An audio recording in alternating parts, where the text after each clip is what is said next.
Hi guys, welcome back to Feathers and Fur, and as promised, I read my book. Yes, I cannot believe that I have finished my book in a month.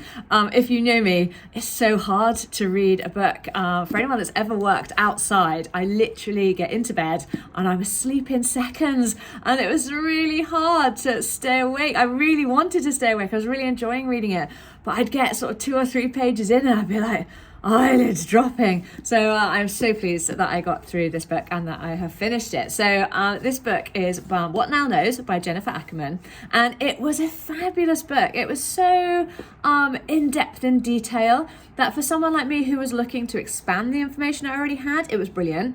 But I also think it would be really great for anyone that just loves owls and wants to learn more about them. Honestly, this lady, she's just owl obsessed. It's amazing. And I just wanted to share 4 of the kind of cool facts that I learned in this book. The first fact actually was built on a fact that I already know, but I was really struggling to get my head around it because I hadn't really read it anywhere else. And some people had kind of said it at the falconry centres, but I just couldn't find anything about it. So it is that new studies are now showing that some owls, and that's the key thing, I think, that word there, some owls have retinal rods which are light sensitive. So owls predominantly have rod cells in their eyes over cone cells because it helps them see in the dark, so they don't need to see in the colour. So most owls don't see in colour. So some owls have retinal rods that are sensitive to ultraviolet light. Why would a bird active most at night need ultraviolet light? Is that it is good for feeding chicks and apparently for repelling rivals. There is some science in here where they talk about actually aging owls by the way ultraviolet reflects. You can't really see, I'm waving under my wing, under their wing. But I think it was the fact that I couldn't figure out that they had rod cells that had the UV ability that was really confusing me. So that was my first kind of cool bit of extra learning for me. My second bit, and we get asked this a lot actually, a lot by schools, is the number of feathers that owls have. So a gentleman called David Johnson and a team of volunteers counted every feather on a dead female great horned owl, a labour involving 46 hours of work. They came up with 12,230 individual feathers. Eagles and most other birds of prey have about half as many. The feathers tend to be the most dense around the owl's face. The head of the owl Johnson examined, so that was that great horned owl, held some 32% of all the bird's feather, close to 4,000, and more than any other part of the body, but represented only 7% of the total weight of feathers. And if you've ever seen an owl's face, and it's not a very good example because Norman behind me, they've got that beautiful dish-shaped face going on there. So that was a fabulous fact. So there are 12,230 feathers on that owl. And where are we on this one? Here's another fact for you. This is a cool fact, actually. I love this one.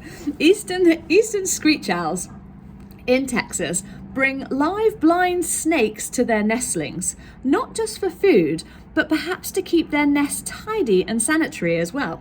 The chicks will eat some of the snakes, but most of the tiny and seriously bizarre serpents will live alongside the owlets in the nest debris and eat the parasitic flies and other insect larvae in the decomposing pellets and fecal matter of uneaten prey. Imagine having an owl with a pet snake. Who said The Owl and the Pussycat was the poem? It needs to be owl and the blind snake. It's just bonkers, absolutely bonkers. And then this last thing is my favourite thing.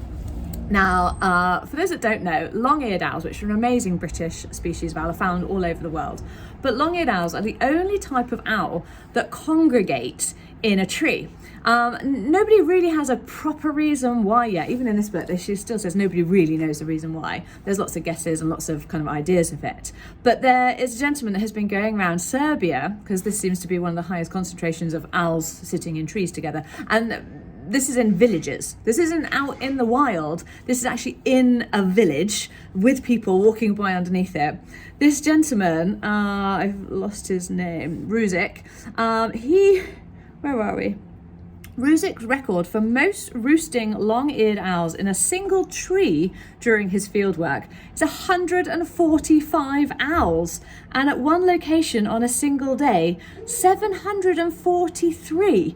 And that's a world record, and it is still today. 743 owls in a day.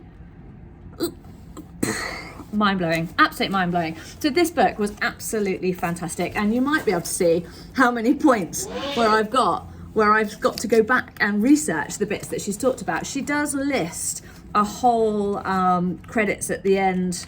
Where are we? Oh no, that's photo credits.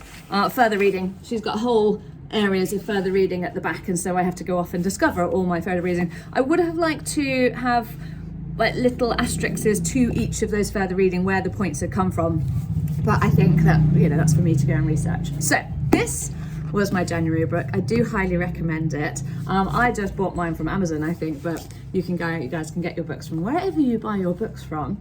So now to announce February's book. Now this book is actually brand new. It's only just come out, and the minute I saw it advertised, I was like, I must have that book.